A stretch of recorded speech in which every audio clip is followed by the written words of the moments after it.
saved my life. The health care that I receive is very poor. I go to the Department of Veterans Affairs, which is also called the VA for short. I've been going to the VA since 2003.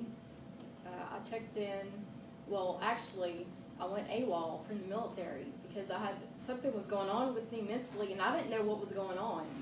And all I knew was I could not stop thinking about Iraq. And I went AWOL and went to the Exxon, grabbed a six-pack, went home, and called my parents long distance and said, I'm done with the military. I can't do this anymore. Like, the military uniform was stressing me out, everything about the military was just stressing me out, and I couldn't get these images out of my head from Iraq. And so finally, they took me to the VA in Tucson, Arizona for 28 days where they gave me medications and they diagnosed me as having the PTSD or post-traumatic stress disorder. And so I got labeled as being crazy and, all kind of names. And these were people in my unit. They didn't know what was going on with me, let alone myself. I didn't know what was going on with me. I had a fear of crowds, people like of this size, would intimidate me because I would feel like there would be a sniper, prepared to shoot me. And so I would always be on high alert. I checked into Lakeside, my last hospitalization in 2009, where I felt as though Al-Qaeda was trying to kill me, and I took cover under my bed. PTSD is very real, and it's very severe.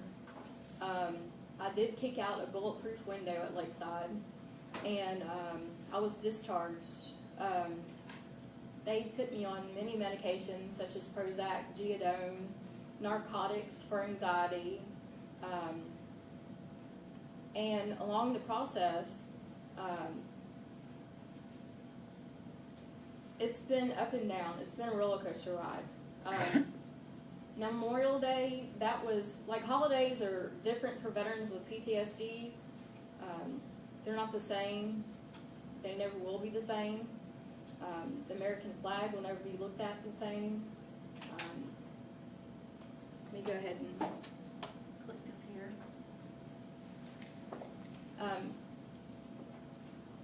Because of all this, it's very important that you see your psychologist and see a psychiatrist. The difference between a psychologist, they do all the listening and yeah, and then you got your psychiatrist, which gives you the medications.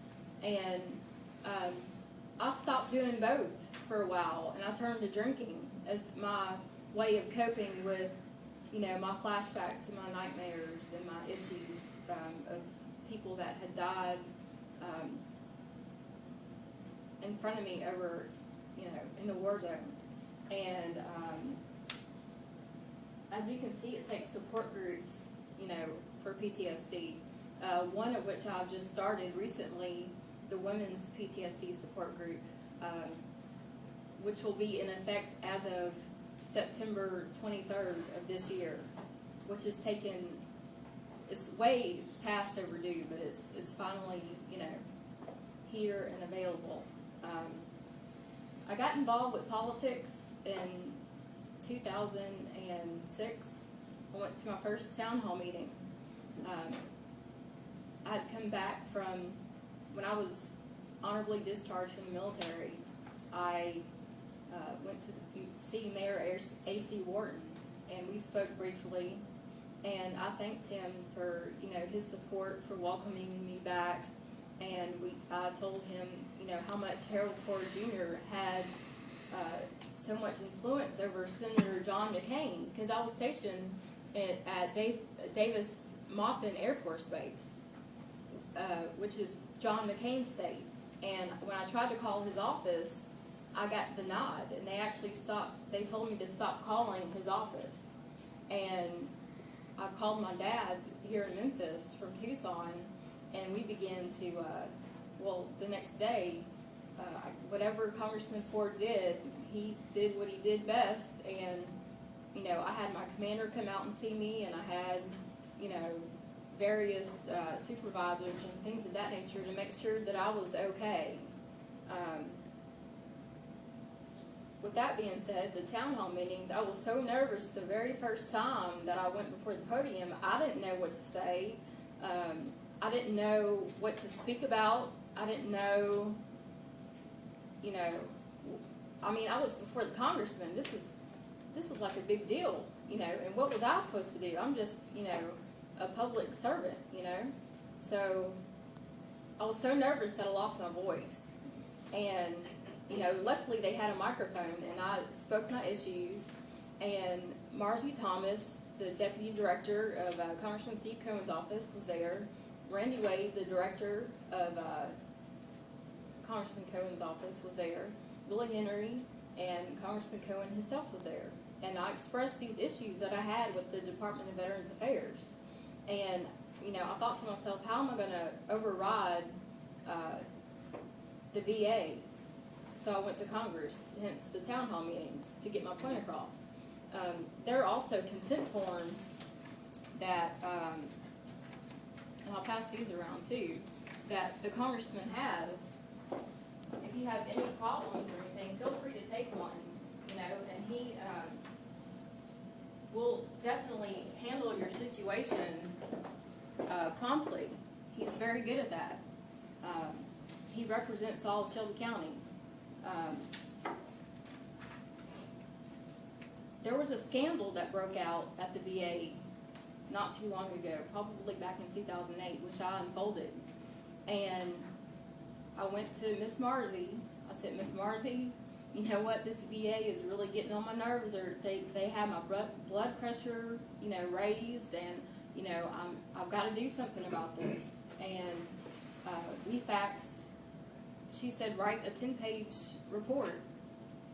We faxed it to Washington, D.C., got Secretary Eric Shinseki involved, which is the secretary over the Department of Veterans Affairs.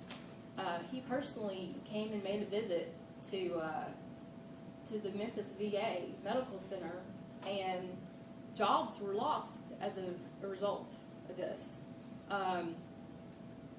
The director was fired, along with chief of psychology. A lot of mental health employees were fired, and many other staff members. I decided, well, since I'm on a roll, you know, let me go ahead and get President Obama involved.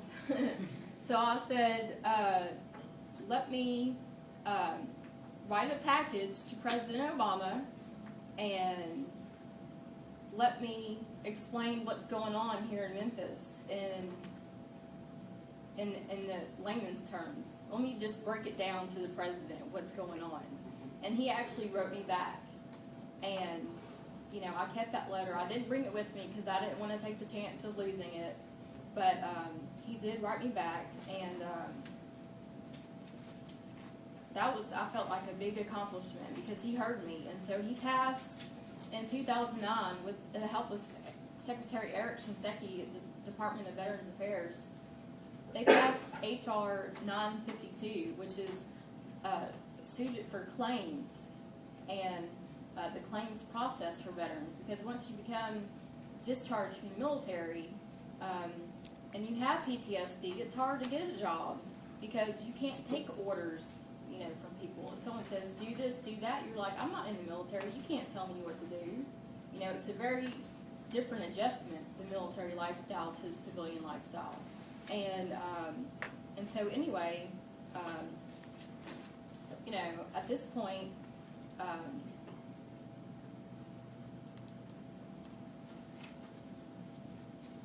I became very spiritual. I became very spiritual and turned to God. And the Arabic community, you know, was a problem, but I dealt with it. And I will leave you with this, with the national anthem.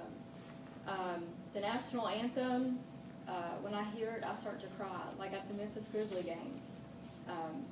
The Rockets, you know, red glare. I actually have seen the Rockets red glare, and I have instant flashbacks. And the bombs bursting in air. I see that and it makes me cry. So I just wanted to